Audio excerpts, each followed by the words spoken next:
Hey everybody. Today I'm actually going to be talking about my new course that I launched. It's called Racism. You don't know what you don't know. And the reason it's called that is because people truly don't know what they don't know. And it's hard sometimes to fix a problem or address a problem if you don't even recognize that there is one.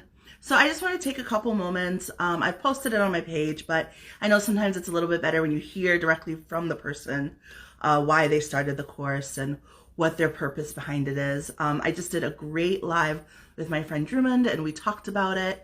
So I just wanted to share with you guys as well. As I mentioned, the course is called Racism. You don't know what you don't know. I started it after the George Floyd incident, murder in 2020. There were all the riots and the protests, and it was just really a tumultuous time for pretty much everybody. And it was hard for me too. I felt very kind of helpless. I felt angry and frustrated and all these emotions that I did not like.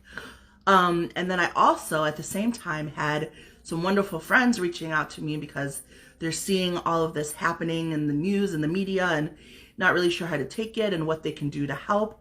I'm blessed that I have some really great friends.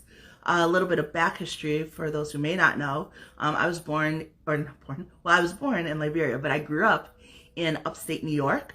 So very white, conservative. That was basically my background and upbringing. And I love it. I feel so privileged to have grown up where I grew up. But it does also block you from a lot of things. You know, I know people hear the word privilege a lot in terms of like white privilege, which is definitely a thing, but there's also suburban privilege, two-parent privilege, there's some black privilege. There's a form of privilege everywhere in life, and it's not having the privilege that's a problem. It's recognizing that you have it and recognizing the ways in which other people don't have it that can make you more empathetic to them. So I'm fortunate and blessed that I got to grow up where I did, but like I said, it blocked me to a lot of things. And even growing up, whenever there would be issues or talks about racial things, I would say things like, you know, I'm black and I work hard. People who are complaining about racism just need to work harder too. Like, it's not a big deal, or there isn't really a problem. Why do we need affirmative action? Things like those. And it wasn't from a place of hate. It's just truly how I saw the world. I left and moved to Tampa in my early 20s, and it opened up, you know, a lot of things for me. I got more diverse friends. I really started educating myself more about just things that people are going through in general in the world and in society, and how truly different things are for different races in this country. And so I went through a period of time where honestly I felt a little bit embarrassed. Like, I felt embarrassed at the things that I had thought, and like, how could I, like, it's such a betrayal to my people.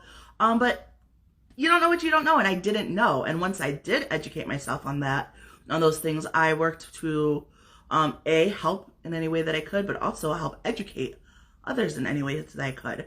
So when everything happened with George Floyd, I really saw it as a time when people were reaching out more to get more information. And, you know, it's stuff that had been talked about for years, right? Especially after like the Trayvon Martin and things like that. There had been Ferguson, there's been protesting, there's been talking. So on some level it was like, well, why are you just noticing it now that it's to the point where like there are riots and buildings burning? Why didn't you notice it before? They just didn't. And that's, you know, you can spend all day wondering why, or you can address the problem as is from where it is at that point. And I'm very much one of those. Like, I don't try to spend too much time in the why unless you need to know the why to fix the problem. But so, you know, and there's a ton of education out there on racism. There's a ton of self-education that you can do.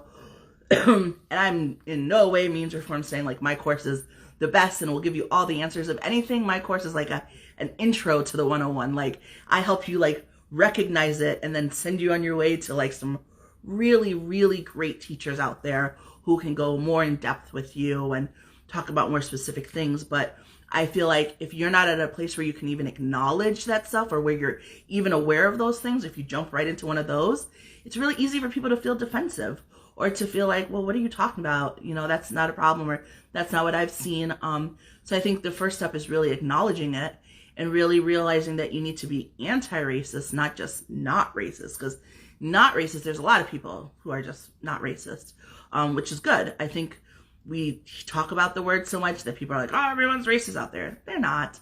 There's definitely a pocket of people who are hateful and racist, but they're not really, I feel, the majority. A majority of people are non-racist, which on one level is good. Thank you for not spewing hate. But on the other level, it's not going to help with progress of anything because you're not identifying the issues that are causing racist practice to continue in the country in many different areas and many different fields. So the whole purpose of the course, it's broken down. So first we really identify like racism versus anti-racism. And then we have a session where we just go over the whitewashing or revisionist history. There's so much in history that we don't learn in this country because it's almost like, oh, we learn about slavery, we learn about civil rights, and then everything's good. Yay, we had a black president. That's the course of racism in this country. And we know that that's not it. We know there are many events that happen between them that we're just never taught. You know, like the bombing in Philadelphia, the Tulsa massacre, the Central Park. There's so many things that we're not taught. So we spend a session on that, going over that. And then we spend the next few sessions really like breaking down racism in different areas. So we do like racism in education and how kids are perceived versus adults and how that impacts their education, how it impacts their discipline. Then we do like racism in healthcare, how there are some practices and some things that are still taught to this day that impacts how Black people are able to get help when they have pain or when they need medication, how the mortality rate for Black mothers, it's still very much prevalent today.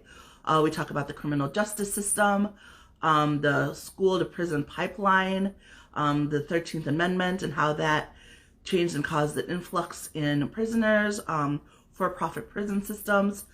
We talk about racism in media, how, you know, a lot of the images that we are seeing and that are portrayed to us, how they really impact and shape how we're viewed.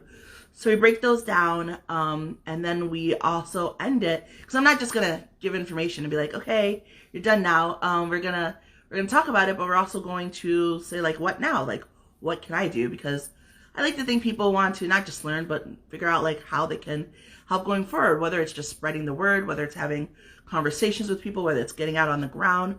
There's always something that can be done to help move the needle a little bit.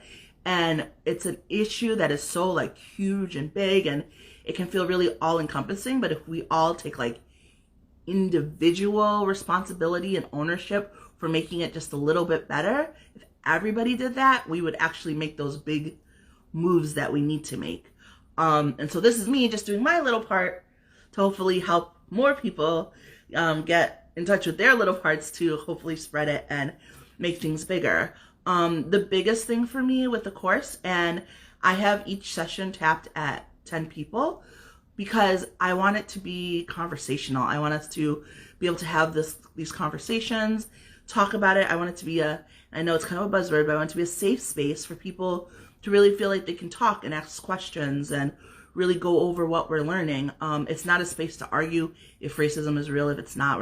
That's not the conversation. The conversation is like, here are some facts of where you can see it. We're going to go over like articles. There are some TED Talks we watch. I give book recommendations, things like that.